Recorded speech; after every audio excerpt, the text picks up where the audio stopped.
शहबाज गिल के खिलाफ बगावत केस के तफ्तीशी अफसर को नोटिस जारी कर दिया गया। सुप्रीम कोर्ट ने दौरान हिरासत तशद्दुद पर तफ्तीशी अफसर को नोटिस जारी कर दिया। अदालत ने अफसर को आइंदा समाअत पर पेश होने के लिए तलब कर दिया है। जस्टिस एजाजुल एहसन की सरबराही में 3 रुकनी बेंच ने केस की समाअत की। दौरान समाअत जस्टिस मजहर अली अकबर नकवी ने इस्तफसार किया, क्या पुलिस ने शहबाज गिल से ज़बान रिकवर करनी थी जिससे वो बोला था? शहबाज गिल से जो रिकवरी की गई उसका केस से कोई ताल्लुक ही नहीं। शहबाज गिल को मुतल्लिका फोरम पर दरख्वास्त दायर करने से किसने रोका है? तशद्दुद के खिलाफ शहबाज गिल को मुतल्लिका फोरम से रुजू करना होगा। अदालत ने शहबाज गिल के जिस्मानी रिमांड के खिलाफ अपीलों पर वफाक को नोटिस जारी कर दिया। केस के तफ्तीशी अफसर को रिकॉर्ड समेत आइंदा समाअत पर पेश होने का हुक्म भी दे दिया।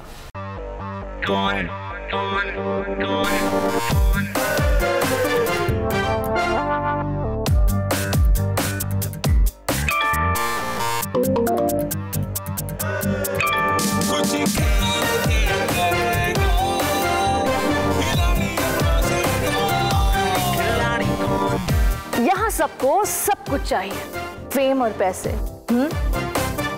लेकिन ये सब होगा कैसे? Let's find out. आखिरी खिलाड़ी कौन?